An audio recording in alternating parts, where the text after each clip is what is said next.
night, just have nobody else's auto. Tonight, we're going to check out some more new inventory. Had a couple of old Chevrolet bodies come in last week we're going to show you.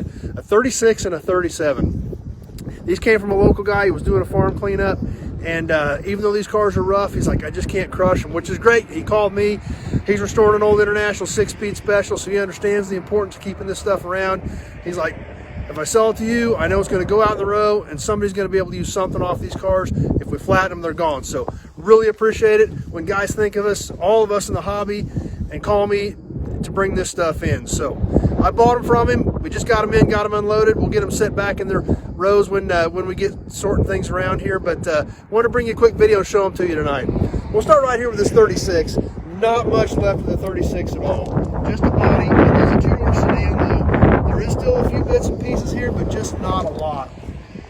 Been sitting for a really long time. The only good part about it is where these cars were sitting was very, very sandy. So they were on the ground, but it was so sandy that they weren't buried in dirt and mud.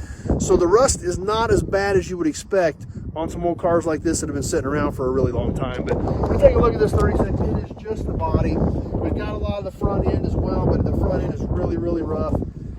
But the car still has bits and pieces on it. There's still stuff you can use. Stuff from the 30s is just tough to find, period.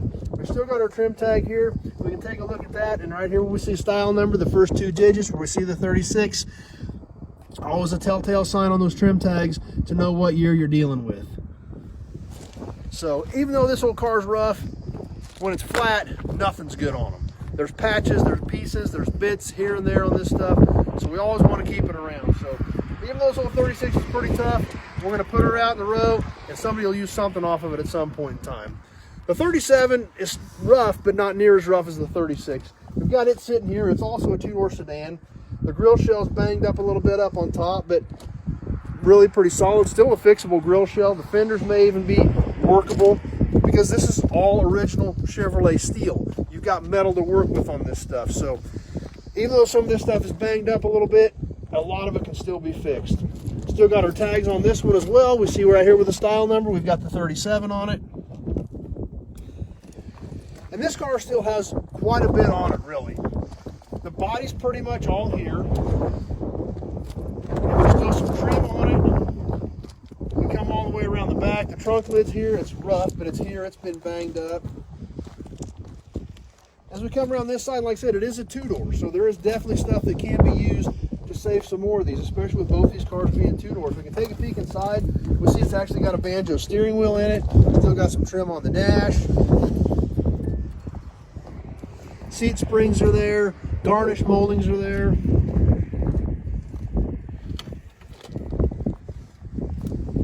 Still a lot of good stuff on this car that can definitely help with somebody's restoration or hot rod project. So that's what we got for you tonight.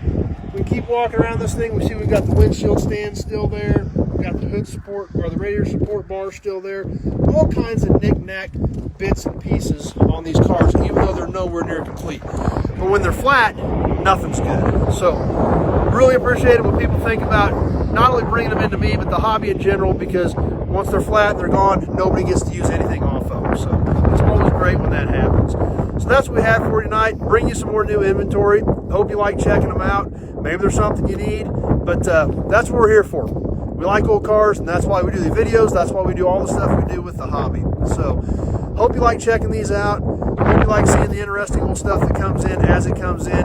It's just such a great way to keep everybody updated with inventory as it comes in, and always excited to find stuff from the 30s. Very, very, very rarely do I get anything in from the 30s anymore, so that's always a good thing. So anyway, thanks for stopping by and hanging out with me for a few minutes tonight. If you're on Facebook, please share the video with your friends. Invite them to come like the page so they can hang out with us, check out more cool old iron as it comes in. If you're on YouTube, please subscribe to my channel, check out all my other videos. It's all old car stuff. It's all gearhead stuff because that's pretty much all I know. Cars, trucks, automobilia, that's everything that's on the channel. That's what we've got on there. So please check those videos out as well. If you have specific questions about vehicles or parts, you have to give me a call.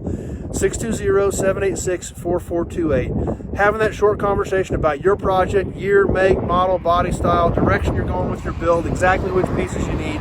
That's the only way for me to know if I've got anything here that can help you. With almost 1,400 cars and trucks on the ground, we've got a pretty big selection. But I need all the info and all the details I can from you to know if I've got anything here to help you out. So, as always, thanks for watching. Appreciate you stopping by, spending a few minutes out of your evening with me.